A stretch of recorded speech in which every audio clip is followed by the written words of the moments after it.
agronautas! Está começando mais um episódio do Escancar Agro Podcast, o podcast que veio escancarar o conhecimento agro para você, ou a falta dele. Estão mais uma vez aqui Josi Prado e o Rinaldo Grassi. Tudo bem, Rinaldo? Bueno.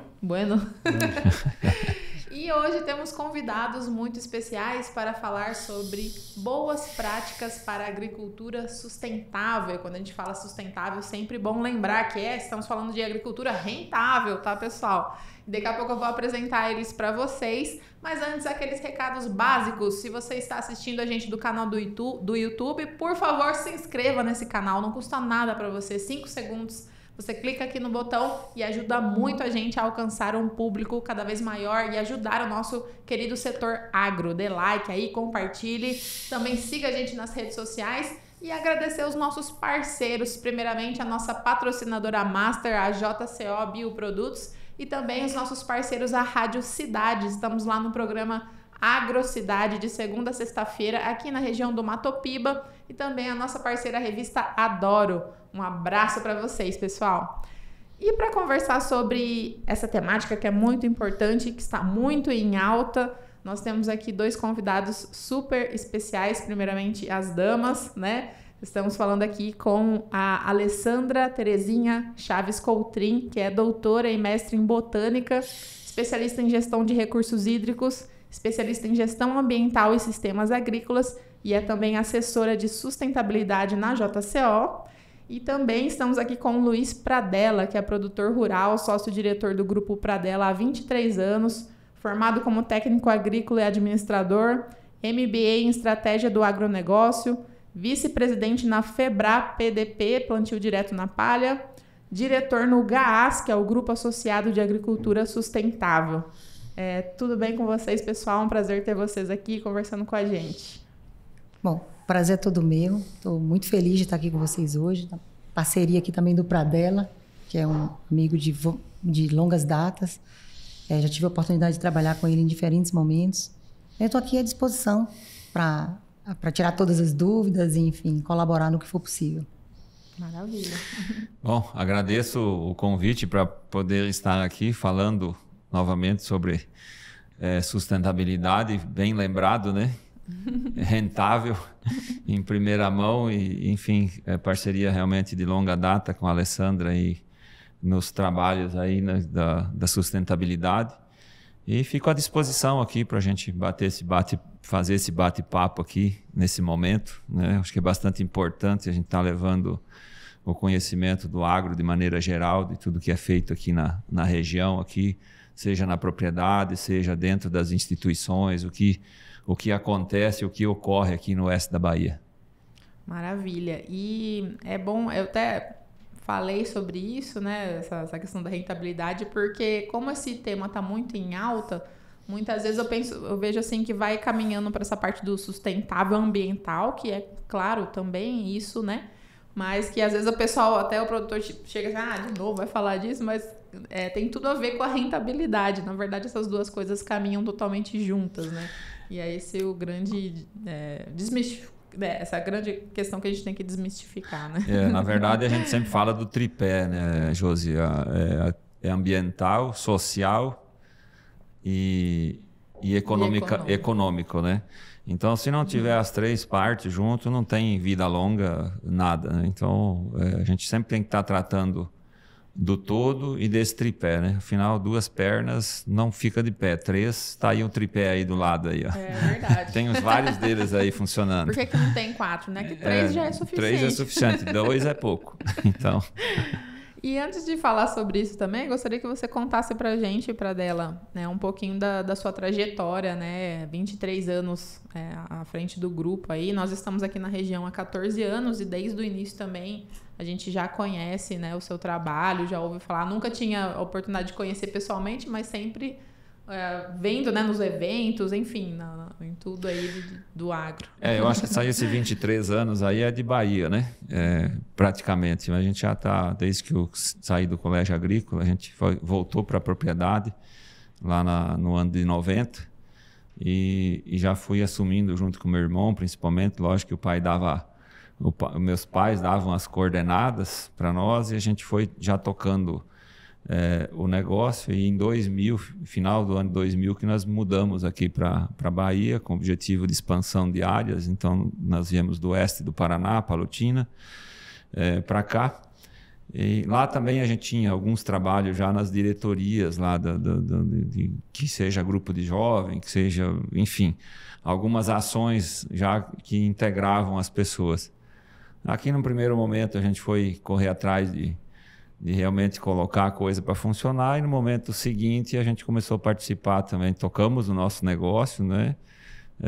Está eu, a minha esposa, meu irmão, a minha filha mais velha também já está integrada no negócio, né? Estamos procurando fazer a sucessão da melhor forma possível, eu diria, né? Porque é o momento de cada um de fazer, e passando e aprendendo, e como é bom fazer isso quando se tem esse tempo de fazer.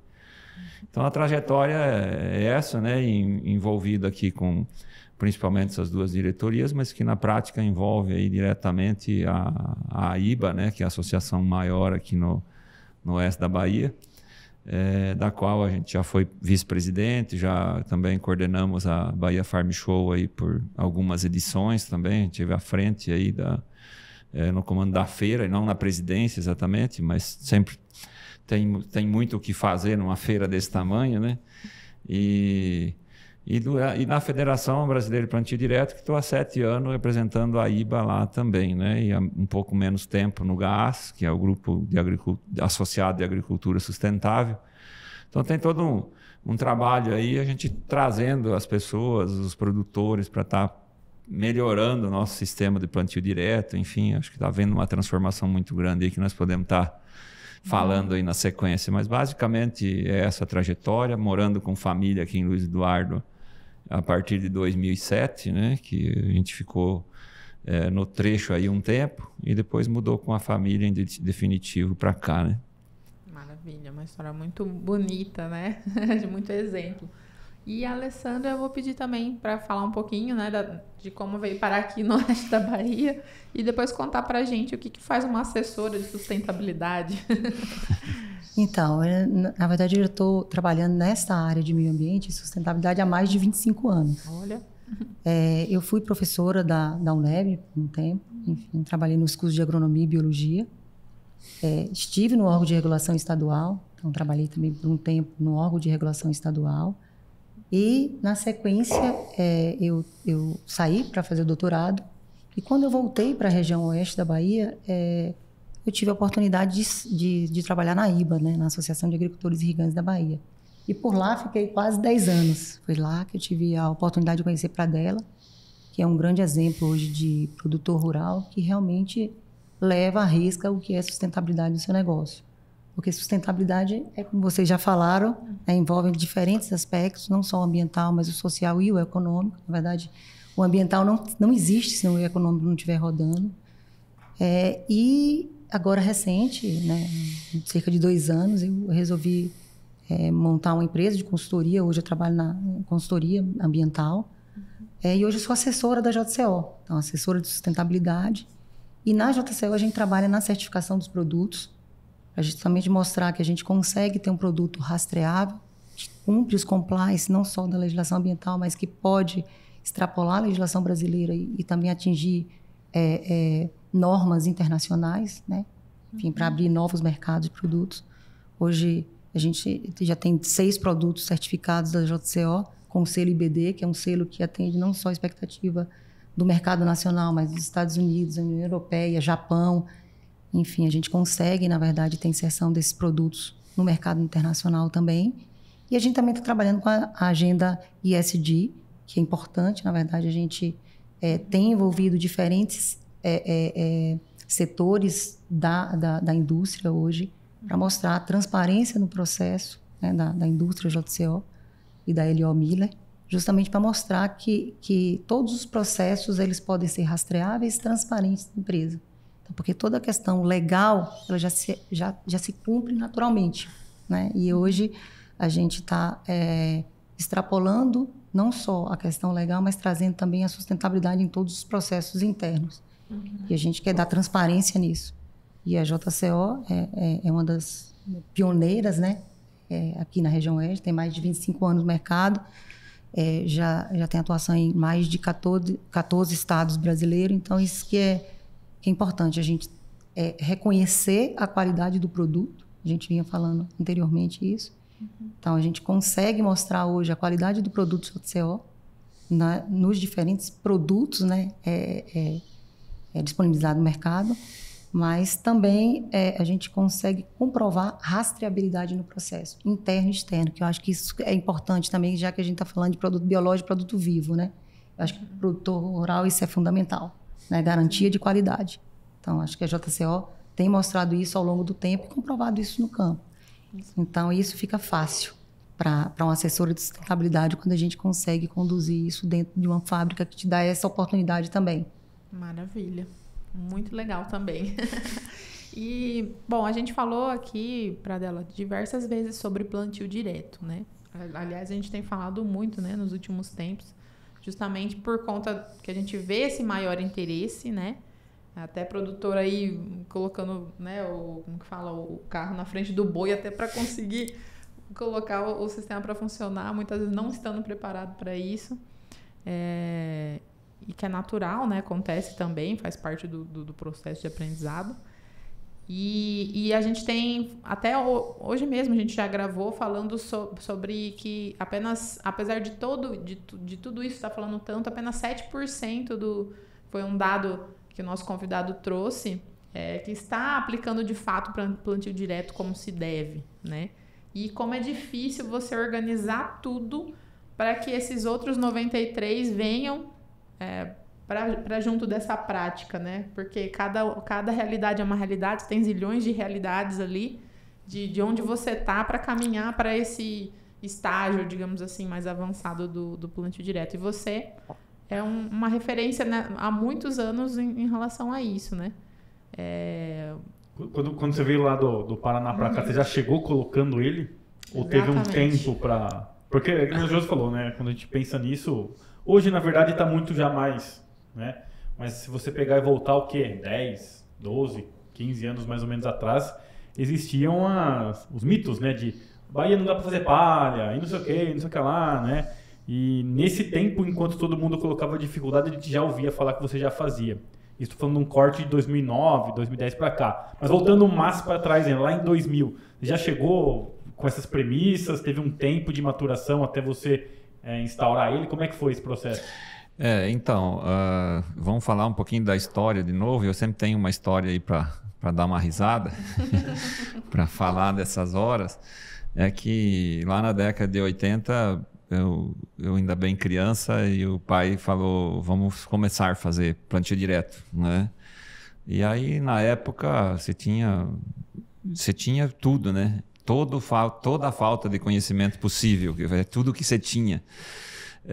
E ainda assim ele tentou fazer, e aí faltava perfil de solo, e aí faltou muito conhecimento na área de manejo de nitrogênio para a cultura do milho, no nosso caso, né? E aí faltou herbicida, na época, que é algo que ainda não tem como praticamente, não tem outras... forma de você fazer se não tiver em algum momento o uso de herbicida, né? Enfim, foi 2, 3 anos, parou de fazer, voltou para o convencional, e aí em 94 aí já tinha herbicida mais fácil, já tinha um pouco mais de conhecimento e já tinha plantadeiras já ainda adaptadas, porém já mais umas adaptações que faziam mais sentido para fazer o plantio, né, com um sulcador em forma de botinha, que facilitava uma descompactação linear, pelo menos. E aí a gente começou e não desistiu mais, né? Essas áreas foram exploradas por nós ainda até 2020, lá no Paraná, sempre em sistema de plantio direto. Hoje está na mão de outras pessoas que continuam também. E aqui a gente não começou logo no começo, porque a gente veio para a área de abertura, né? Então tinha um processo de abertura de área, mas 2001 foi o nosso primeiro plantio, e já em 2005 nós iniciamos o plantio direto já, né? A semeadura direta e tal, que terminou. Então as áreas nossas aí que mais tempo foram envolvidas foram 4 anos. E aí após já sistema de plantio direto, e então hoje nós estamos indo aí com 19 para 20 anos de sistema já nas primeiras áreas. E as áreas seguintes, a maioria delas foram abertas no ano que foram abertas, enfim, preparadas e nunca mais revolvidas. E essas são as melhores áreas. Aquelas que sofreram menos ataque de grade, enfim, de preparo de solo, são as áreas que melhoraram, perderam menos matéria orgânica e começaram a subir a matéria orgânica logo na sequência, né? Então, hoje nós temos área aí que chega até a ter matéria orgânica 50%, até 100% mais matéria orgânica do que o cerrado original, né? E isso, quando se fala em sustentabilidade, em fixação de carbono, é algo assim, é muito esperado, né? Porque existe um valor muito grande nisso, além de toda a produção. Então, esse foi praticamente o caminho, né? Mais recentemente, nós fizemos uma outra abertura de área, um outro preparo também. E aí sim, foi feito durante alguns meses e já implantado braquiária. E agora a gente já segue para o 4º ano de cultivo com 0 revolvimento na área, né? Então você tem área que desde 2005 não mexe mais. 2005 foi o plantio, né? Então 2006 aí foi semeadura direta mesmo. E nunca mais mexeu? Não. Entendi. Depois de implantado esse sistema, né? Você percebe que você, num ano... Porque assim, né? Muito da produtividade agrícola, ela tem um viés de permissividade do ano, do clima. Tem ano que te permite produzir mais, tem ano que naturalmente permite você ter um teto ali. Você percebe que você produz mais que a média nos anos que são mais favoráveis, ou você produz mais que a média nos anos que são desfavoráveis?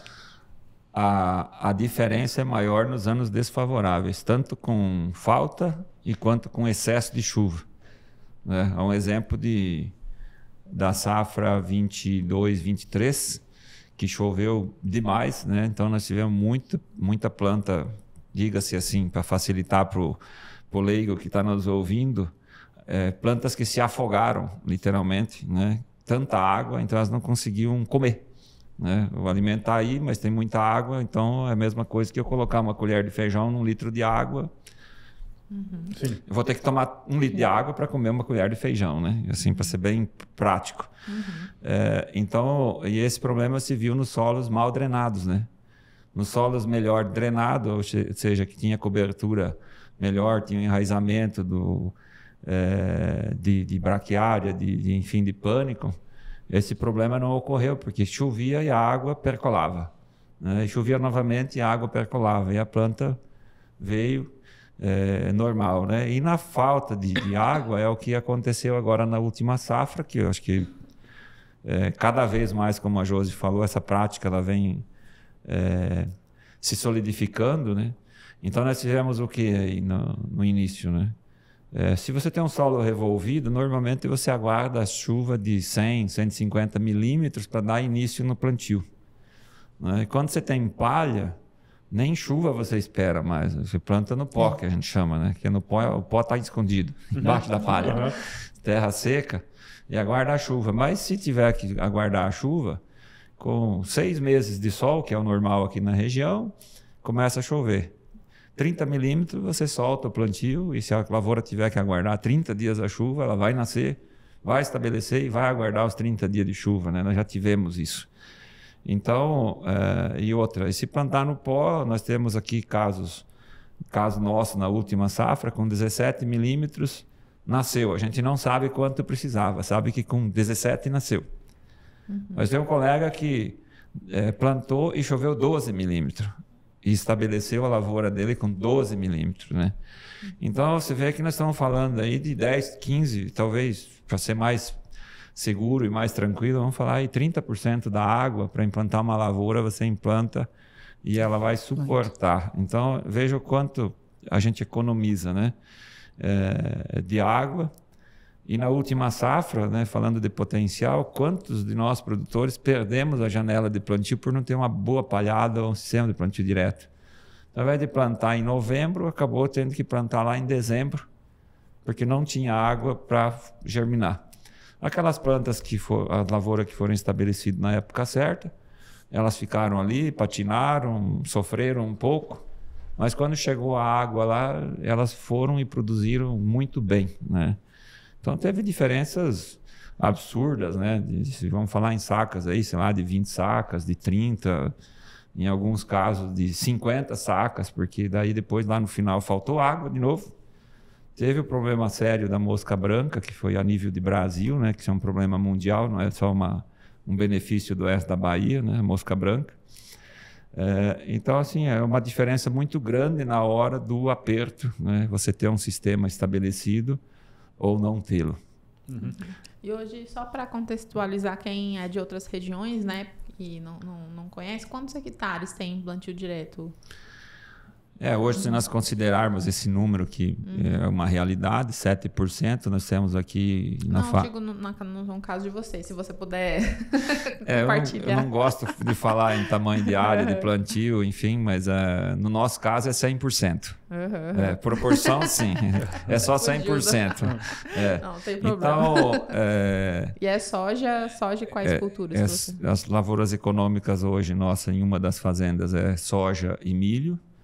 E agora nessa safra, com a graça de Deus, aí uma boa colheita de segunda safra com sorgo, né, que é praticamente a primeira vez que a gente está entrando com material híbrido e tal, em cima desses solos aí está tendo uma resposta muito boa, né? De novo, quanto essas plantas estão conseguindo ir para o subsolo buscar água, né? Nós temos aí sorgo plantado meados 20 de março e que pegou chuva durante 30 dias, no máximo 40 dias após o plantio. Está em fase de colheita agora, colhendo bem, né? E 60 dias produzindo sem nenhuma gota de água vindo de cima, né? Então, perfil de solo, calagem, gessagem, enfim, toda essa parte do enraizamento do solo, que hoje é mais importante as raízes do que a própria parte aérea, né? Porque é quem descompacta, quem cria fissura nesse solo, né? Tem todo um questionamento se está compactado e não está compactado. E se está ou não está, não sei, está produzindo bem ou talvez até melhor do que o outro que foi descompactado mecanicamente, né?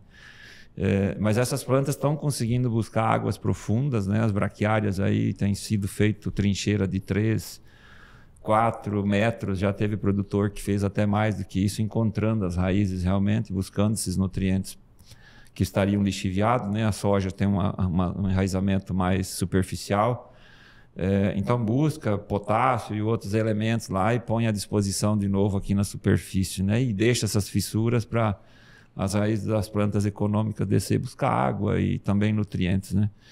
Então, realmente é colocando a natureza a trabalhar por nós, né? Aliado também, lógico, aos biológicos, né? Como a Alessandra colocou aqui, né? Vamos citar aqui, por exemplo, não vamos falar de muita coisa de biológico, mas do tricoderma, né? Que virou o senhor, né?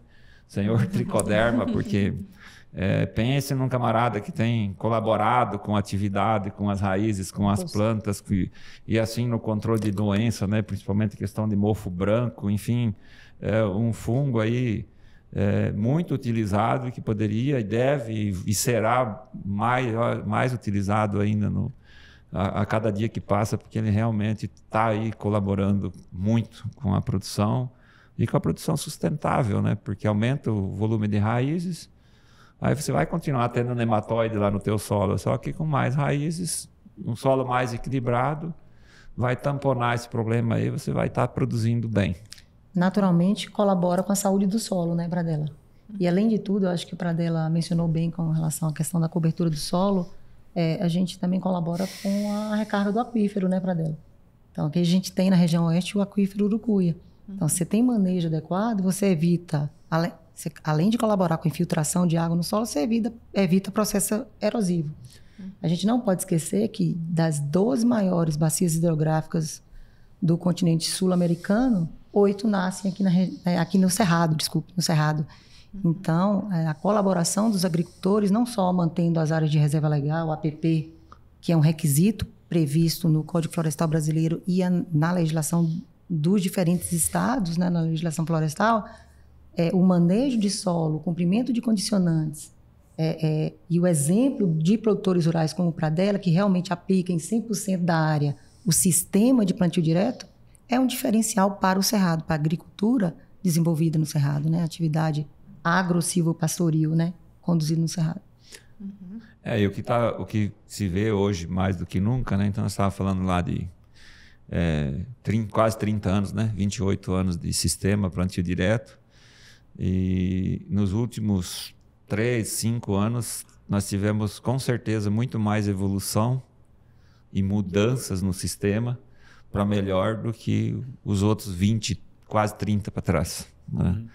Então, a palhada, tal, lavoura anual, e aí desseca, planta e tal, e aqui agora a gente está criando a Ponte Verde, né? Que é utilizando-se mais ainda das braquiárias mais agressivas, tal, cultivar piatã, marandu, enfim, para citar como exemplo.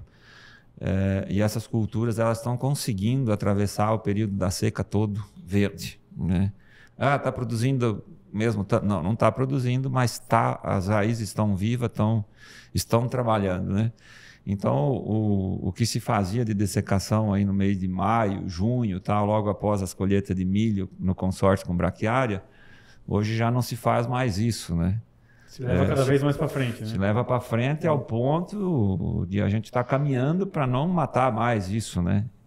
Plantar a lavoura seguinte sobre isso, sobre a cobertura verde. Então, todo um processo de manejo que vem vindo aí, novas máquinas não, né? Mas estão migrando aí as máquinas da fenação para a produção agrícola agora, né? Hoje de manhã ainda visitei o colega aqui, nós estamos trocando ideias aí, cortando um pânico, né, com 40, 50 centímetros de altura, está rebrotando agora, já quase entrando em agosto, né? E vai rebrotar, por quê? Porque tem muita raiz. Então, o que nós estamos fazendo aí na questão da recarga do aquífero? Nós estamos colocando uma tampa nesse solo, que eu chamo de chapéu, porque é de palha, né? Lembra o chapéu de palha da avó lá e tal?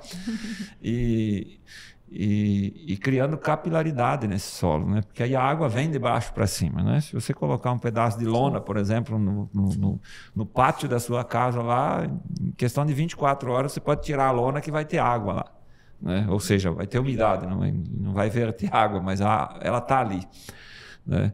Então essa palha vai permitir com que a gente perde menos água para o ambiente subindo, e vai permitir essas raízes buscando essa água e emendando essa umidade aí mais próximo da superfície, para quando chegar lá no mês de outubro, novembro, com aqueles 30 milímetros, 20, 50, a gente já consegue implantar a lavoura. Por quê? Porque a água está no solo. Você já faz ela encontra mais rápido. Exatamente. Você vai encontrar água da superfície com as águas profundas, com muito menos volume, e até mesmo porque aqueles 20, 30 milímetros que caírem lá, vão ser menos perdidos novamente. Por quê? Porque tem a palha protegendo novamente através daquela camada, né? Então, essa evolução que está vindo agora é uma revolução, né? Então, aí vai daqui a pouco caber realmente o boi, porque você vai ter soja com braquiária, né? Que é o que a gente está procurando desenvolver num grupo de agricultores junto com a consultoria agora, do consórcio de soja com capim, que é alguma coisa que eu também 4, 5 anos atrás achava que era totalmente fora da casinha. Agora eu não sei se eu também estou fora da casinha ou não, né? Com essa ideia. Mas assim, é fantástico ver que as plantas conseguem coexistir. Uma está ajudando a outra e é uma questão agora de ajuste, né? E aí logo após a soja você tem o capim vindo, porque ele vai estar enraizado ali já depois de 120 dias já da colheita, 130 da colheita, do plantio até a colheita da soja, está enraizado. Então, quando cortou esse capim, ele cresce quase 3 centímetros por dia, né? Isso aí está dado lá no campo. E aí você pode voltar a cortar ele novamente, né? E fazer colheita de feno e tal. Dá para sonhar um pouquinho. Mas então, quanto esse solo vai poder contribuir? Daí eu gosto de voltar lá na década de 80, 20 e poucas sacas de soja. Só soja. Hoje, mais de 60 sacos, estou falando média regional, né? Oeste da Bahia. Aí, além daqueles 20 para 60 hoje, após a soja, o sorgo, mais 70, 80, 100, 50 sacas de sorgo e vai melhorando.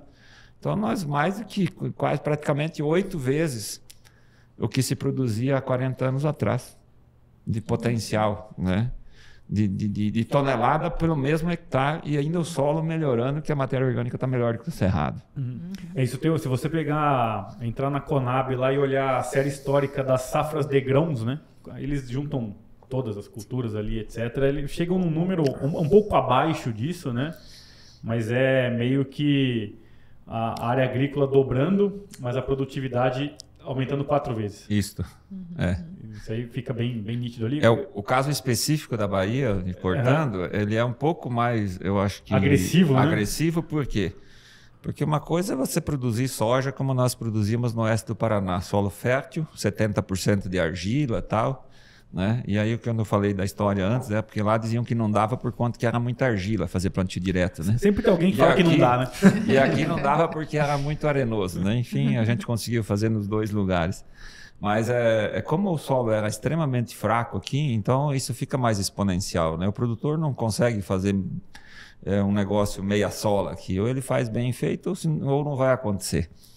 Então, eu acho que um pouco vem desse dado um pouco mais escancarado, do escancaragro aqui, exatamente por isso, né?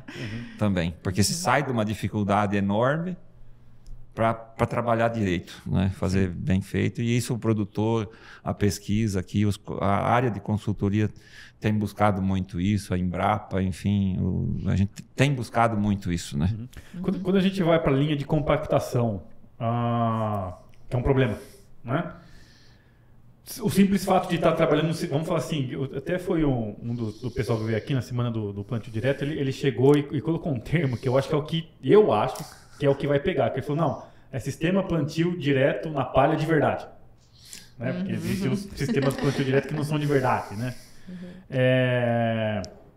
O simples fato de fazer o sistema de plantio direto de verdade, ele já é um mitigador e alguma coisa que já resolve a questão da compactação, ou dentro disso você também tem outras práticas de manejo que mitigam isso? Por exemplo, não, eu só ando no mesmo rastro, eu evito tal tipo de máquina, tem alguma outra coisa que você faz ou não? Se resumindo ao plantio direto dentro das culturas que você tem, né, entre plantas econômicas e de serviço, já basta.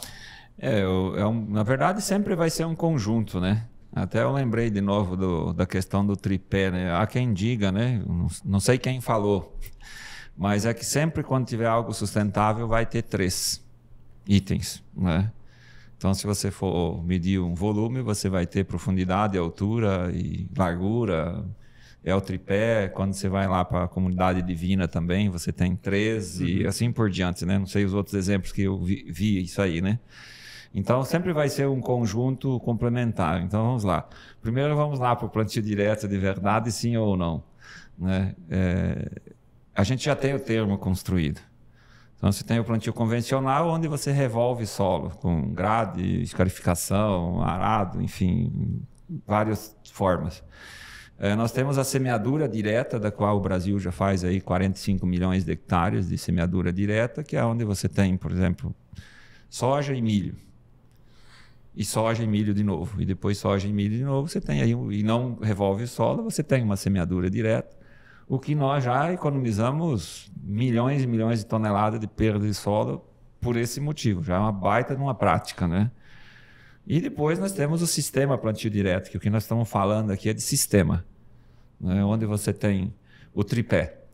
O que é o tripé do plantio direto? É rotação de cultura, cobertura do solo o ano inteiro e zero revolvimento, ou seja, a semeadura direta, né? Ainda continua a semeadura direta, porém você tem a rotação de cultura, cobertura o ano inteiro, né?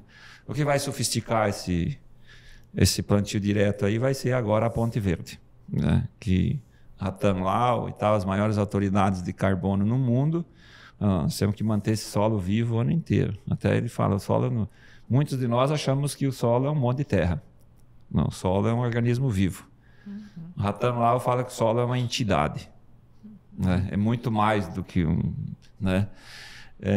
E na questão da compactação, então, né? Sim, sempre que possível evitar plantio ou colheita, né? Que são as duas principais operações no plantio direto,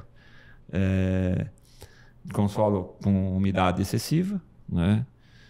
O tráfego controlado, ele faz parte, sim, né? A pulverização é uma das mais práticas, né? Você demarca os rastros de pulverizador e hoje a tecnologia tem nos ajudado muito nisso daí com DGPS, né?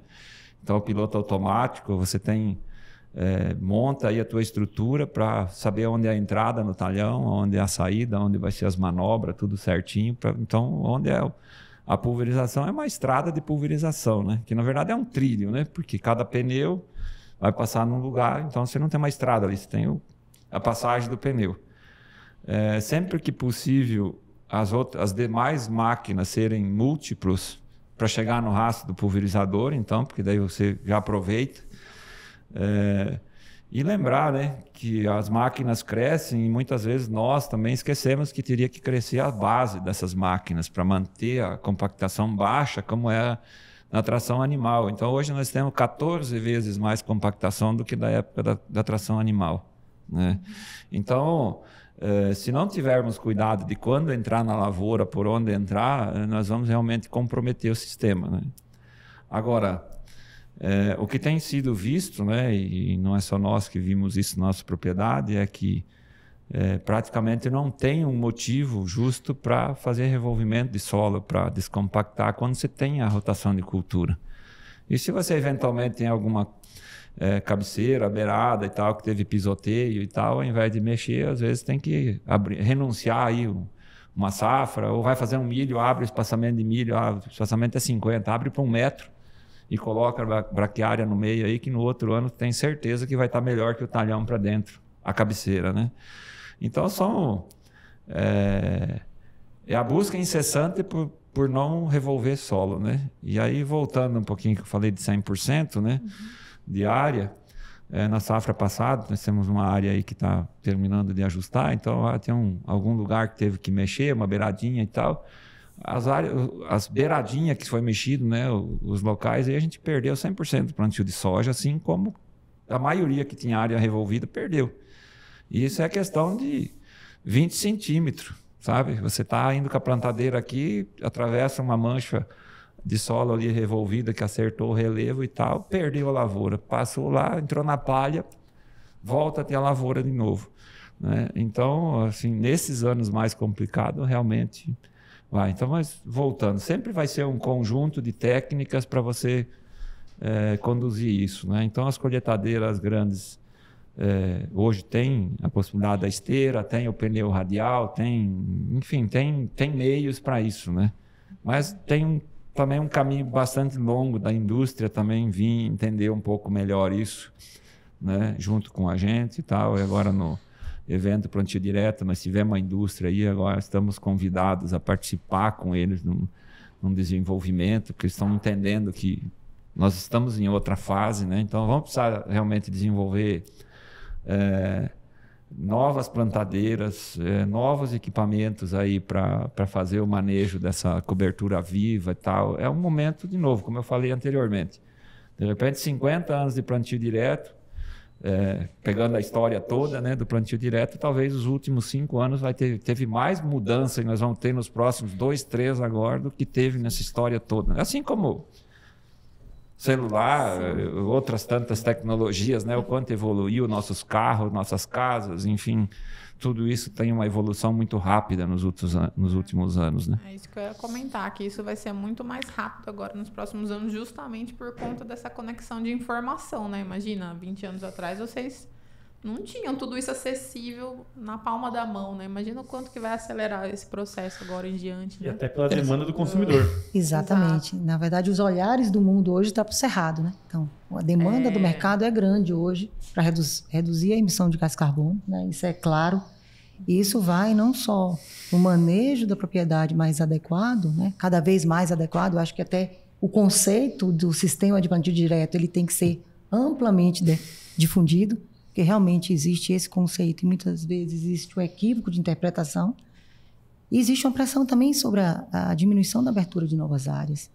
Então, assim, eu acho que esse movimento dos agricultores ampliar, de estender as áreas com o sistema de plantio direto, realmente que adeque a eficiência e a otimização do uso dos recursos, ele vem num momento extremamente oportuno para o agronegócio brasileiro. Porque a pressão ela vem não só para o Brasil, mas ela vem também para toda a América do Sul. É toda a América Latina, na verdade, né? Existe essa pressão do mercado de você ter um produto mais sustentável, com baixa emissão de carbono, que seja rastreável, que cumpra o compliance da legislação daquele país, enfim. Eu acho que esse movimento ele vem muito oportuno, né, para dela. E a gente já vinha discutindo isso desde a época lá da IBA, enfim. E a única certeza que eu tenho é que esse povo vai cair do cavalo. Porque eles têm essas exigências e a gente vai atender. Exatamente. Na verdade, o Brasil ele está à frente. Assim, quando a gente fala de agricultura regenerativa, né, na verdade, a gente já está à frente no plantio direto há quantos anos, Pradella? A gente está aqui no Brasil...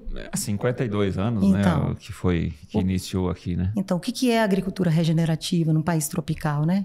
Na verdade, é uma tradução hoje do sistema de plantio direto que a gente já vem adotando há muitos anos no Brasil. Exato. Então, a gente realmente, os agricultores brasileiros, eles estão de parabéns, porque realmente eles saem na frente quando você fala na pauta de uma agricultura mais sustentável. Porque a gente não pode esquecer que a legislação brasileira é uma legislação rígida. A gente não pode esquecer disso. Você fala para você regular um biológico, é extremamente rígido. Para você fazer a regularização de um agroquímico, é rígido também. Então, para você operar uma atividade agro-silvopastoril, você tem um arcabouço legal grande, né? Outorga de uso da água, autorização de supressão de vegetação, licenciamento ambiental, você tem que cumprir condicionantes desde a educação ambiental à adoção de boas práticas. Então, tem uma série de requisitos que o produtor rural tem que cumprir. Então, eu acho que o Brasil sai na frente, sim, de outros países, mas é importante a gente ter o olhar no mercado, porque o mercado hoje exige uma agricultura de baixo carbono, cada vez mais sustentável. Deixa eu aproveitar até a sua presença aqui, Alessandra, como gestora ambiental, que essa semana saiu uma notícia meio estranha, né? Que falava que em 50 anos o Brasil ia ser inabitável. Passou até em canais, em canais assim, né, CNN, bem reconhecidos. Eu falei, gente, que notícia é essa? Diz que veio da NASA. Falei, meu Deus, 50 anos? Então já pode se preparar, fazer as malas aí pros filhos. E para Júpiter. Como é que é isso, gente? Você viu essa notícia? Não, na verdade eu não vi a notícia, mas infelizmente existe algumas notícias que são realmente exacerbadas, né? Na verdade, eu acho que extrapola também, enfim. É claro, a gente tem que cuidar e tudo mais, mas também não... Então, não tá mas assim, a adoção de boas práticas é o que a gente vem falando sempre, né? A adoção de boas práticas, né? Desde a gente utilizar de maneira mais adequada a água, né, em casa, enfim. A adoção de boas práticas é imprescindível. Claro que algumas notícias um pouco mais caóticas, eu não vi essa notícia, tá? Então, eu não sei exatamente do que se trata. Tá. Mas, realmente, algumas vezes existe uma extrapolação, enfim, de informação. Pradella, você ouviu essa notícia? Essa exatamente não, né? Mas, assim, que se a gente não se preocupar com a questão do carbono, enfim, é difícil a gente poder... Eu não tenho conhecimento para falar se sim ou se não, né? Então, o que eu posso é comentar algumas coisas, né? Eu acho que cada um de nós pode fazer muita coisa para ser mais sustentável. E daí nós não escapamos ninguém. Eu acho que assim, se você pegar e fizer um raciocínio lógico a partir de algumas premissas, você consegue chegar numa conclusão dessa. Tipo, premissa, aquecimento global, aumento da temperatura em X graus em tanto tempo. Deve ser algum grau até 2050. Se você pegar e olhar a América do Sul... a grande maioria das porções de terra que nós temos no mundo, elas estão mais no hemisfério norte e mais em clima temperado, né? Temperado lá indo para os polos, né? E a gente talvez seja uma das porções de terras que estão mais próximas ali da linha do Equador. Se você partir do ponto que a linha do Equador é o local mais quente e que seria o mais difícil ali de você tratar cultivos, etc., e que se você aumenta a temperatura global, em tese, eu imagino que você pega essa faixa que é equatorial e estende ela. Como a gente está mais próximo dela, teoricamente, a gente que começa a pegar sistemas como o nosso, que já é um sistema quente, né, aqui da região já do norte, nordeste, eles começam a ficar menos propícios, até você... É quase que você pegar um sistema igual ao nosso e o Rio Grande do Sul virar isso aqui. E aí você vai pegar as áreas que estão mais para o hemisfério norte, Europa, ali, etc., que hoje são de sistema temperado e elas virarem tropicais. Eu acho que o argumento de quem deve ter feito isso deve ter partido por isso. Pelo menos se eu quisesse fazer uma notícia, eu faria isso. Eu não vi. Eu acho que devemos ouvir um pouco os físicos do clima, né? Assim como, porque física, né? E não achismo, né? Porque tem muito achismo em todos os setores, né? Então, eu acho que a cidade poderia contribuir bastante com a sustentabilidade. Sim, demais. Por exemplo, a água. A gente vai fazendo a cidade, eu também moro na cidade. Aí, quantos de nós temos a preocupação de fazer infiltrar a água do telhado da nossa casa dentro do nosso lote? Não, vai para a rua. A gente põe para a rua. A rua põe para o vizinho de baixo e, enfim, depois lá para baixo a gente sabe o que acontece, não precisamos ficar falando aqui, né? Então, produção de energia tá aumentando? Está aumentando. Poderia talvez ser mais rápido, não sei, né? Mas quando a gente volta a pensar um pouquinho em calor, em enchentes e tal, você vai ver que na Europa, por exemplo, uma das maiores enchentes aconteceu na Alemanha em 1501.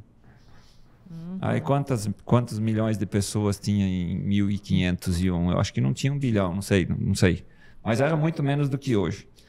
Né? Quando a gente olha a tragédia do Rio Grande do Sul e fala, não, agora aconteceu isso. Não, em 1941 aconteceu também. Né? Então, se a gente for buscar um pouquinho na história, ouvir lá hoje em memória, né, o professor Centelhas da USP, se não me engano, eu vi uma série histórica de clima apresentada por ele de 100 anos, há uns 8, 10 anos atrás, né? Tinha 100 anos. Então você vai começar a observar que o negócio é cíclico. Sim. Né? A cada mais ou menos 10 anos você tem calor, mais ou menos 10 anos você tem menos temperatura, depois sobe, depois de repente dá uma coisa um pouco fora da curva, e de repente dá um pouco fora da curva para baixo também, com geadas mais fortes, enfim, né? Atingindo. Então, como a gente lê pouco, né? Eu até vi uma pesquisa aí que mostra que depois de formada, a média no Brasil, depois de formado em 3º grau, os profissionais leem um livro durante a vida. Essa é a média. Então, nós nos perdemos em mensagens curtas de alguém que acha isso, que acha aquilo, e nós criamos aí algo que parece que é um conhecimento, mas não sei se é um conhecimento, né? Então, eu deixo a dica aqui para ouvir algumas pessoas que realmente sejam físicos do clima, né? Que vão realmente estudar, né? Então, vamos trazer aqui um exemplo, né? De uma pessoa, Molhão. Molhão disse o ano passado que nós não teríamos um laninha, né? Ou seja, a água estava na temperatura de laninha, próximo, porém não houve conexão com a atmosfera. Era El Ninho, não é? Ele falava que não ia ser um El Ninho. Desculpa, que não ia ser exato. E era bem esse argumento. Tipo, estava quente, mas não estava acoplado com a atmosfera. Se não acoplar com a atmosfera, você vai ter uma mudança tal, no clima, mas não vai ser o fenômeno El Ninho, né? E a mídia vendendo isso o tempo todo. Daí ele traz o quê? E a observação fica onde? Então, você coloca alguns dados ali num sistema de modelo, e clica num botão Enter e o computador não entende de clima, né? Então, e os dados da natureza, como é que fica, né? Então, tem outras coisas aí envolvida nesse meio aí que não é tão simples assim a análise para a gente chegar e dizer que vai ser ou deixar de ser. Mas eu também não estou aqui para contestar, porque eu também não tenho conhecimento para isso, só fica o questionamento, né? Teve enchentes enormes lá no século XVI, no início, se tem outros históricos. A região aqui na década de 70, a região nordeste do Brasil, migrou muita gente para o sul do país. Aqui do oeste da Bahia foi gente para o Tocantins, porque não tinha água aqui, porque literalmente secou os rios, sabe? Foi um negócio ali, na década de 70, não faz tanto tempo assim. Ainda tem gente viva aí contando isso, né? Então, agora se a gente pegar de um ano para o outro, porque está muito quente ou porque está muito frio? Porque é mudança climática. Gente, a especialidade do clima é mudar. Hoje de manhã estava frio, de meio estava mais quente, de tarde tinha vento, depois muda de novo. Quanto que vai mudar? Né? Então, a gente não vai entrar nesse mérito, né? De jeito nenhum. Mas eu acho que sim, a gente tem que buscar mais conhecimento para poder Eu só falar. coloquei no sentido também dessa informação de falar de realmente de quanto está pressionando o Brasil para ser sustentável e tudo mais, sendo que a gente já está fazendo, porque, assim, ó, né, então por que o Brasil não vai ser habitável e a África vai? Pois é, porque Então exatamente. por que não saiu uma notícia tipo, ó, a faixa da latitude e tal? Isso, Não, nesse é sentido. o Brasil. É o Brasil. Vai pra atacar. E se a gente porque trouxer será, para plantio direto, vamos trazer números aqui de novo, né? Se traz para o plantio direto, um plantio direto bem feito, solo coberto. Nós temos a condição de ter 43 graus no solo mexido, no ponto da semente, e onde tem solo coberto, no ponto da semente está com 23, no mesmo a 1 metro de distância, sem cobertura e com cobertura. Então, quanto desses efeitos de temperatura momentânea, como nós tivemos na época do plantio aqui, um calor intenso, né, lá em outubro, novembro, quanto é que a palha pode nos ajudar? Né? Ou seja, vamos fazer a nossa parte, o que é então, possível. CNN, em 50 anos vai estar todo mundo no plantio direto, 100%, tá? Não precisa se preocupar, não. Vamos achar formas de... E eu acho, então, na verdade, foi bom ter trazido isso, Josi. Até preocupada em reunir informações sobre o Cerrado. Agora, o Instituto, a gente, sob minha coordenação, a gente organizou um livro que traz diferentes temas que aborda justamente não só a questão da biodiversidade do Cerrado, mas a questão de manejo de solo, irrigação, gestão de água, fauna. Então, para a gente começar a entender um pouco melhor o Cerrado. Então, a previsão é lançar agora no dia 11, que é dia do Cerrado, tá, esse livro. Mas a gente tentou juntar informações diversas. Juntamos 34 autores do Brasil e que estão instalados em outros países também, mas que já, de alguma maneira, já trabalhavam, estudavam o Cerrado em diferentes momentos da vida. Tá? Então, a gente juntou essas pessoas que falam de agronegócio, mas também que falam sobre biodiversidade de fauna. Trouxemos o pessoal da questão da saúde do solo, né? A Marie também está lá no livro. Então, a gente juntou diferentes pesquisadores justamente para trazer informações claras sobre o Cerrado, não só sobre a região oeste da Bahia, mas sobre o Cerrado. Tá? Então, acho que isso é importante também, Sim, assim, claro. neste momento onde o olhar do mundo está para o Cerrado e para a agricultura brasileira, porque, querendo ou não, eu acho que é um dos grandes competidores do mercado, né? Se pensar no mercado mundial, a produção de commodity aqui, então, eu acho que o questionamento talvez seja maior com relação a essa produção do Brasil, que está em franca expansão, né? É mais ou menos o que a gente falou no começo ali, né? Alguém incomodando alguém. Né? Isso, então, exatamente. A gente, no nosso papel, que faz muito bem feito aí, Isso. e até tem uma galera aí fora que se sente incomodada e até ameaçada aí pelo que a gente faz, né? E lembrar também que, de novo, né, não é só a produção de alimento que muitas vezes a gente fica impactando, porque o Brasil produz isso e produz aquilo, né? E o professor Graziano trouxe para a gente lá, que produz para 1,5 bilhão, não sei para quanto é exatamente.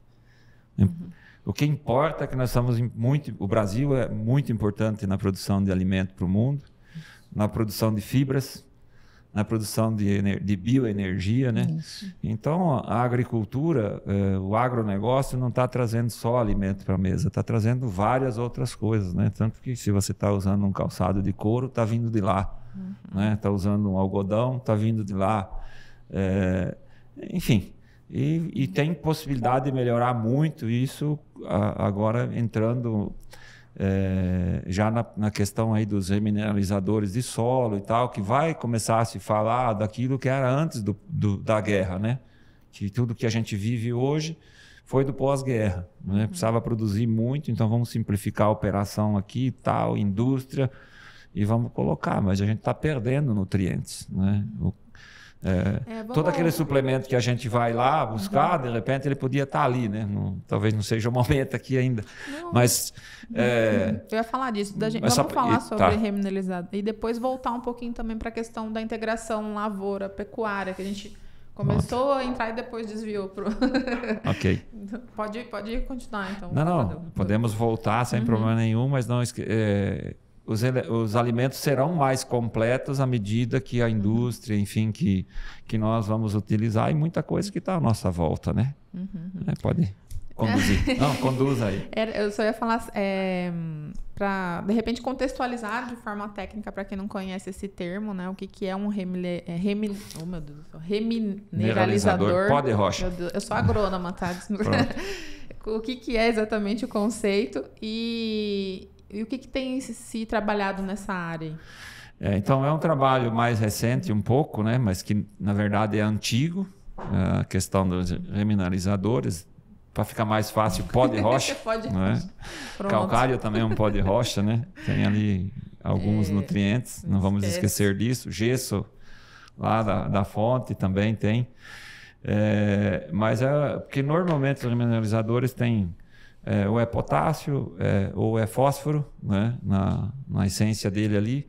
Mas tem vários outros micronutrientes que às vezes são deixados de lado, porque você consegue produzir sem algum deles, por mais que há 180 anos, se não me engano, existe a lei do mínimo, né? Que o mínimo é o quê? É um barril cortado, a demonstração, que não adianta você ter elementos lá em cima no nível, mas se você tem um aqui embaixo é o que vai limitar, porque vai vazar. Se você põe aqui, não fica aí dentro. Né? Então, muito do que a gente está indo buscar, eventualmente, de cálcio, de magnésio e tal na farmácia, é porque de repente está faltando nosso alimento. Então, é algo que vai poder ser colocado quando tiver uma adubação mais completa. Né? E daí vamos voltar lá a falar do solo um pouco, né? Que muitas vezes nós falamos bastante da água, que é muito importante. Mas, na verdade, a base de tudo isso é solo. Porque é no solo que vai estar a água, no solo que estão os minerais, no solo que vai armazenar, que vai infiltrar, que oxigênio. Vai verter, que o oxigênio está muito no solo. Né?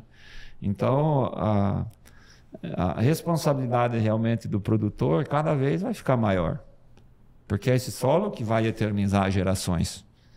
Né? Porque se acabar, como se falava antes de abrir aqui o oeste da Bahia, o Cerrado, essas regiões aí muito arenosas, é que em 4 a 5 anos de trabalho ia desertificar, né, a região. E não foi isso que aconteceu. Né?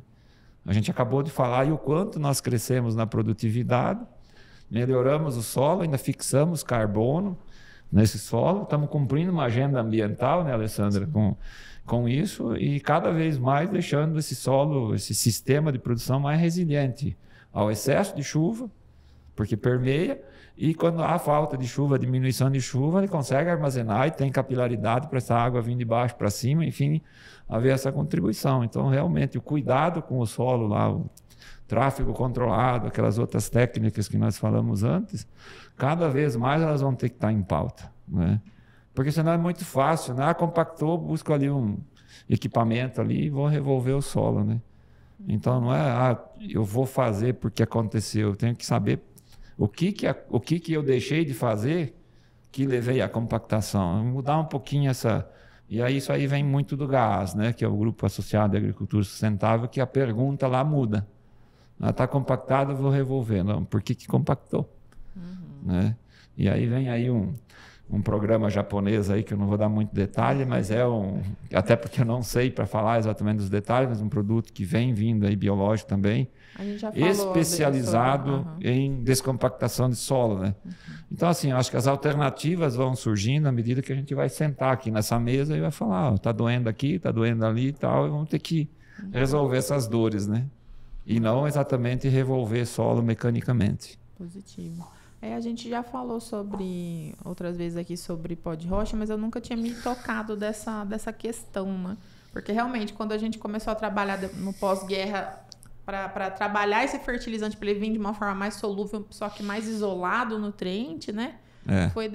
Foi facilitando muita coisa, foi muito bom, mas foi realmente deixando essa diversidade de nutriente, né, de mineral para trás. E realmente uma solução para isso é colocar ele na forma natural, porque aí os micro-organismos que também vão ajudar a fazer essa disponibilidade, né? Tem todo um questionamento em cima de cloro, dos ácidos para liberação do fósforo, tem todo um comentário, mas foi também... Tudo isso nos trouxe até aqui. Sim, claro, né? claro. E com certeza não vai deixar de usar também. Não vai deixar de usar.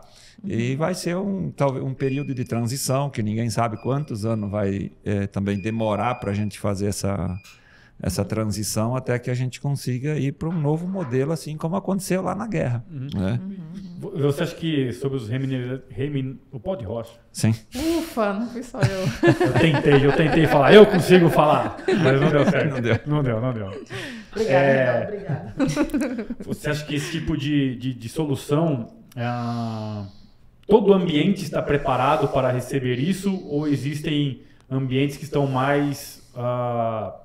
serão mais eficientes ou menos eficientes para esse uso? Novamente, um conjunto de técnicas, né? Eu acho que não vai deixar de começar a utilizar, mesmo que não esteja fazendo plantio direto, mesmo que ainda não esteja utilizando biológico, mas o conjunto de biológico, de solo descompactado, de organismo vivo, é os locais que melhor têm dado resultado, né? de liberação. Então, aí os de base de potássio estão liberando mais fácil, os de fósforo está ainda dependendo, caminhando, mas já começa a ter meios também para isso, né, segundo os consultores. Então, assim, é um momento novo, né, de uma discussão nova e que também não dá para sair dando uma guinada muito grande, mas nós temos que continuar fazendo e testando. Então, lá na fazenda nós fizemos mais de 100 trabalhos por ano de algum tipo de comparação, de pesquisa, seja de variedade, seja de manejo de doenças, de pragas.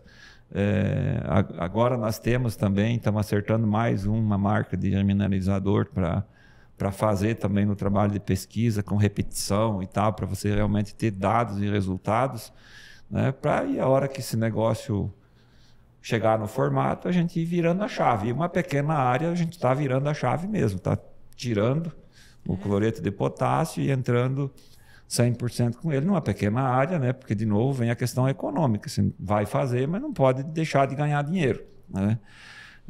Mas é um caminho de transição que muitos já fizeram e cada um de nós que quiser vai ter que passar por essa dor, né? Eu não vejo alguém que está saindo do plantio convencional para o direto hoje, ele vai passar pela dor, né? Tem um monte de conhecimento, muita coisa de conhecimento, mas lá na prática é ele, né? Então é ele que tem que resolver isso lá e achar o formato de fazer com o parque de máquina dele, com as pessoas dele lá, com a equipe dele, como fazer isso, né? Então é uma transição aí. Mas vai dar certo. Vai. Pode ter certeza, vai dar certo, porque lá anterior também dava certo, né? E assim, novamente, eu acho que a natureza é muito sábia, né? E realmente cada vez mais que vamos caminhando, quanto ela é completa, né? A gente olhar que nós estamos aqui num platô de alguns milhões de hectares e olhar que de um lado do platô nós temos aí várias minas de calcário e aqui tem essa acidez desse tamanho. Né? Se nós olhar o outro lado do platô, tem minas de pó de rocha aí, duas delas funcionando, inclusive, né? Já operando. Então, assim, está tudo muito perto. Logo ali na frente temos outra mina de calcário, temos que eu falo a região, né? Se beneficia, a região de Botirama, do Javi e tal. Então, nós temos aqui um platô ácido, né? E a gente tem que temperar isso aí. Ajeitar, trazer o calcário, trazer esse pó de rocha, trazer a integração lavoura-pecuária que vem caminhando, né? Está aumentando os confinamentos na região e tal. A irrigação que vem crescendo através de estudo de novo, né? Não vamos fazer as coisas no achismo, mas temos que fazer os estudos, né? Então, nessa linha aí que a gente precisa seguir, né? E aproveitar esse recurso natural, né? Porque para produzir, ninguém mais precisa de recurso natural do que o produtor, né? Solo, água, sim, os nutrientes, e aí que muitas vezes moer pedra mesmo, né? Farelar isso aí, deixar o fino possível para poder que haja a liberação e produzir. Então, esse é o processo, né? E o bom é que a pesquisa, na verdade, ela caminha com a agricultura desde o início, né? Desde a década de 80, né? Com o fomento, né, da ocupação aqui no Cerrado. Então, se iniciou as pesquisas e hoje continua as pesquisas justamente para você ter uma agricultura mais... uma atividade agro-silvopastoril mais sustentável, né? Porque eu acho que a gente tem que usar mais também esse termo, porque eu acho que está tendo a diversificação de culturas, inclusive a fruticultura aqui na região oeste também tem vindo forte também, né, Pradella? Eu acho que que isso demonstra o potencial que o Cerrado tem, né? O Cerrado tem, então. Voltando o cacau também, exatamente, né? Então... O cacau aqui na região oeste está tomando os olhos do mundo, né? Essa semana mesmo teve aí o pessoal dos comandantes do cacau no mundo visitando o projeto aqui e tal. Então, assim, bacana, né? Se olhar para mais esse potencial que tem aqui, né?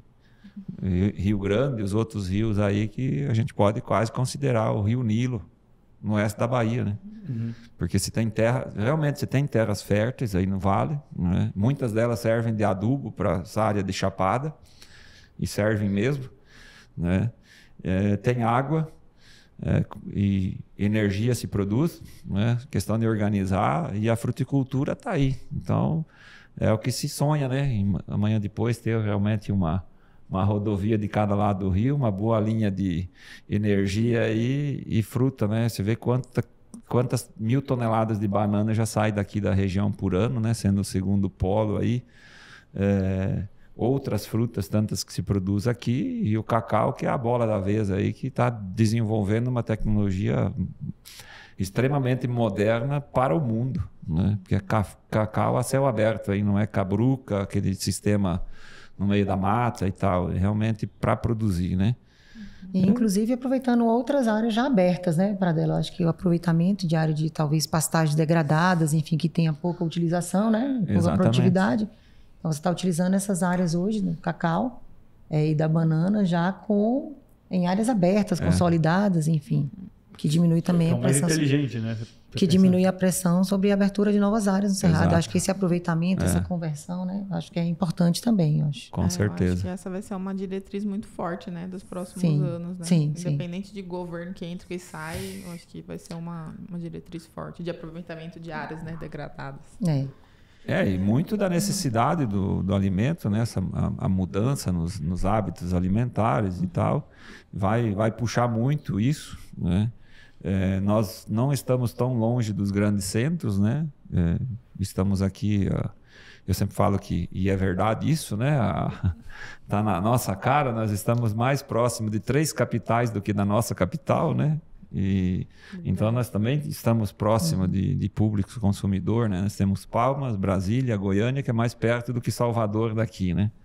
E hoje as rodovias melhorando, né? Todo também esse trabalho que está sendo feito regionalmente e fora também vai conectando essas áreas com menos horas de estrada, de caminhão, de outros modais de transporte, né?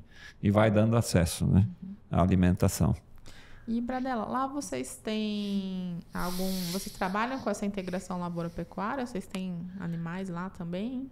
Não, até o momento a gente tem só mesmo lavoura, né? Rotação de cultura para a produção de grãos. Mas pretende futuramente a gente vem estudando já há um tempo e a gente está se aproximando de alguns modelos aí que podem ser interessantes para o grupo para no futuro estar explorando, né? Nossas áreas também são todas de sequeiro. Então, baseado nisso também, a nossa preocupação maior ainda, talvez com o sistema de plantio direto, com a rotação de cultura, perfil de solo, ela cresce também, porque a gente precisa armazenar água que cai. Né? Nunca pensou em alguma coisa de irrigação? Se pensa, mas ainda não chegamos ao momento de fazer. Temos áreas aptas, né? Sim, para irrigação, com um lençol próximo, né? Fácil, porém a gente não andou nessa direção ainda. E para esse caminho do boi na fazenda, vamos dizer assim, o que mais pega no primeiro momento são estruturas internas ou externas? Olha, eu diria que para iniciar numa atividade hoje você tem que se assessorar, né? Sempre, né? Então tem consultoria aí para praticamente tudo que a gente precisa fazer. Eu acho que a externa ainda é mais fácil do que a interna, né? Você tem corretores, tem quem pode, tem consultoria, quem pode te assessorar, enfim. Agora internamente realmente é uma mudança de cultura bastante grande, né? Porque você está colocando aí, diria que 2 fazendas dentro de uma só, né? Que é uma coisa é a produção de grãos, e outra coisa é a produção animal, né? Então, equipes distintas, né? Com habilidades distintas, né? Não que uma não vá conversar com a outra.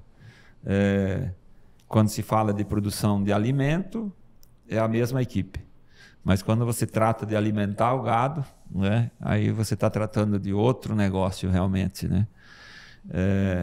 Mas o que a gente tem visto aí quando visitamos outras propriedades e tal, de levar boi, trazer boi, é algo assim que não fechou muito a conta para nós, sabe? As propriedades nossas estão um pouco mais distantes. Então, a gente pensa num outro processo, talvez de recria, engorda, para levar o animal pequeno e não ser sazonal e ter uma parte fixa de área ali para você poder rodar, mudar alguma coisa do sistema milho com braquiária, não só para aquela safra, e de repente rodar uma safra de milho e 2 de gado antes de voltar a ser lavoura, alguma coisa nesse sentido para que você realmente viabilize melhor a cerca, melhor o coxo, melhor a água, melhor tudo que tem que passar por ali, né? Porque o cano d'água custa uma fortuna para levar e o boi não pode vir tomar água. A água tem que ir até o boi, né? Então tem muito ajuste. Tem muito ajuste para fazer aí, né? Que tem até um dizer que eu escutei de vários consultores já, que foi chamado lá para acertar a adubação da pastagem lá do pecuarista e tal. E o consultor falou para ele: não, mas o teu pasto não está muito bonito realmente, mas o teu problema aqui não é o pasto. Você tem problemas muito maiores antes de resolver isso aí. Por exemplo, o boi andando, sei lá, 1 quilômetro, 2 quilômetros para ir tomar água. Então, sabe? Então, eleger o que é as prioridades realmente do processo, né? Para você realmente poder extrair da melhor forma, né? Que o animal realmente tenha uma qualidade, um conforto e tenha o alimento e a água no pé, na boca, literalmente, né? Para poder... realmente, então esses modelos eu acredito que eles vão melhorar muito agora, né? Com essa questão de ponte verde e tal, né? Vão ter muito mais alimento para esse gado que vem aí, né? Para essa genética toda que está vindo, que está melhorando, né? Perfeito. Muito bem, estamos caminhando para o final do episódio. Tivemos uma conversa fluida aqui, né, onde encaixamos diversas peças desse quebra-cabeça, dessa conversa. E só para finalizar, eu queria até perguntar, além do tricoderma, o que mais que você usa de soluções biológicas lá da JCO, que você pode falar que foi um diferencial, né, na hora da JCO, principalmente a gente usa o Tricol Plus, né, que é o grafite, né, que vai na semente. Então, já há alguns anos, tudo que nós plantamos vai Tricol Plus na semente, porque a gente viu lá em 2010, quando nós utilizamos a primeira vez o tricoderma no tratamento de semente, já era a JCO na época, que nós tivemos um acréscimo no volume de biomassa e também na qualidade, né, com as análises bromatológicas, aí na ordem de 20% a 25% para cada item. Né? Para cada item. Algo assim muito interessante, sabe? E aí daquele momento para cá, e na época a gente só tinha utilizado na braquiária no meio do milho. Daí depois daquela época a gente passou a utilizar na semente do milho, na semente da braquiária, vai plantar milheto. Vai no milheto. Aí plantou soja com piatã, vai nos dois, né? Ou seja, todas as sementes está inoculando aí. E aí brado e rhizobium, azospirillum também se usa no sulco de plantio, usa bovéria, utiliza algumas coisas de isária, tem alguns outros produtos aí também que se utilizam, né? Que não vem na mente agora, mas tem vírus também na questão do controle da lagarta, né, da espodóptera, baculovírus. A gente utiliza o tricoderma aí no controle do mofo branco, tanto que, graças a Deus, nossas áreas tem presença de mofo branco, mas nunca tivemos um problema em alguma safra, nem mesmo pontual, de ter grandes perdas por mofo branco. Então a gente utiliza até 3 vezes na safra, né, na semente, mais 2 aplicações via barra. E o caminho aí agora vai aumentando muito isso também, né? Porque o biológico também está numa fase agora tomar conta do mercado, né? Assim, do uso do biológico, né? Tanto ele industrial quanto on-farm, está na moda, né? Falar. E aí muitos de nós, de novo, achamos que é uma novidade biológico, né? Mas aí quando a avó ia fazer pão lá com fermento de batatinha, ela estava usando biológico, e o nono fez vinho, era biológico, e o queijo, e, enfim, tudo que a gente consome aí tem muita coisa que utiliza-se do biológico na área industrial, né? E é um caminho muito amplo, né? Acho que vai surgir muitas doenças, muitas pragas, e o biológico vai se conseguir fazer muita coisa com ele, né? Você vê aí essa questão da descompactação de solo biológico, controle de percevejo, já tem alguma coisa nesse sentido, enfim. Né? Maravilha. E Alessandra, eu já acho a JCO muito inovadora nessa questão de todo o ambiente que ela cria em torno desse termo de sustentabilidade, né? Porque justamente ela cumpre esse tripé, ela tem o instituto que faz a parte social, então ela está muito, né? O próprio produto já é também a parte ambiental e econômica, né? Já está muito à frente em relação a trabalhar esse tema. Mas o que você pode contar para a gente assim de novidade que a JCO está pensando nessa área daqui os próximos anos? O que tem de novidade que você pode trazer também? Então, além da priorização da certificação dos produtos, porque a gente tem um registro no mapa, né? Todo produto biológico ele tem um registro normal e natural do mapa.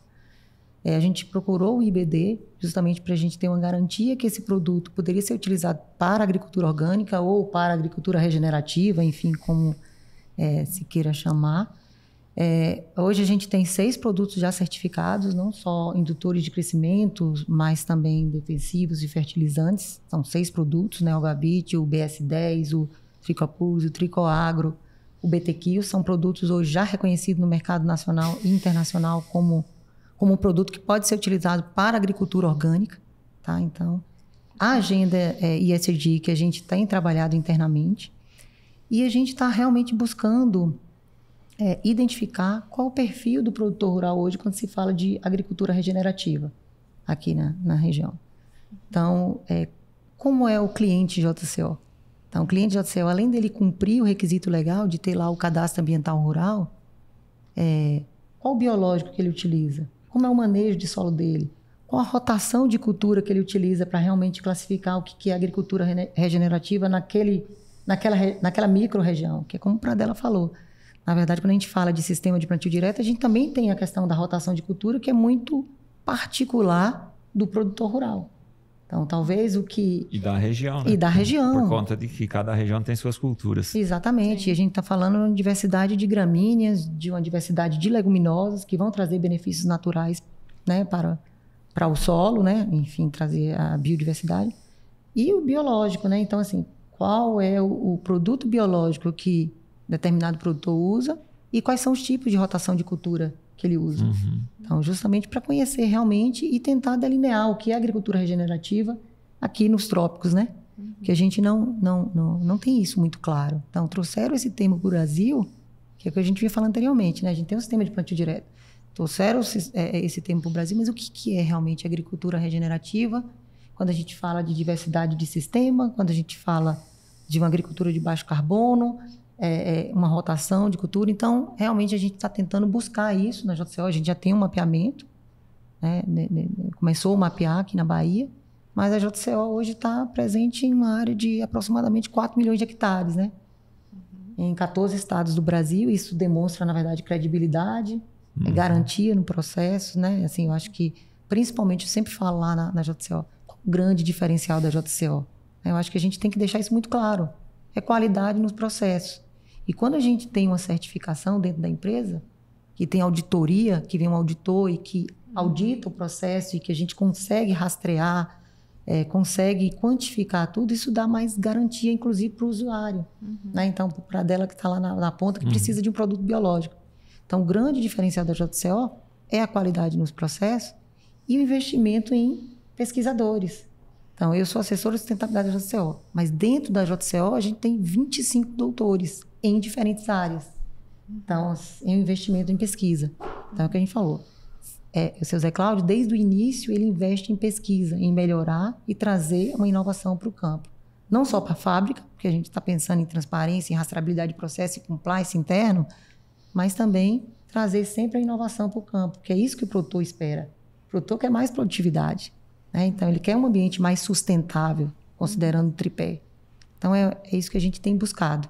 Tá? E para quem não conhece, né, que está ouvindo agora esse termo, o que é o selo IBD? Exatamente. Então, o selo IBD, na verdade, é um selo reconhecido, o selo do Instituto Biosistêmico, e ele é reconhecido, né, nacionalmente e internacionalmente para dar credibilidade à agricultura orgânica. Então, quem tem esse selo, ele automaticamente o produto pode ser utilizado na agricultura orgânica. Tá? Entendi. Então, se você quiser uma agricultura de baixo carbono, está pensando em agricultura de baixo carbono, uma agricultura reconhecida como regenerativa ou orgânica, o selo IBD também vai trazer esse plus na tua agricultura.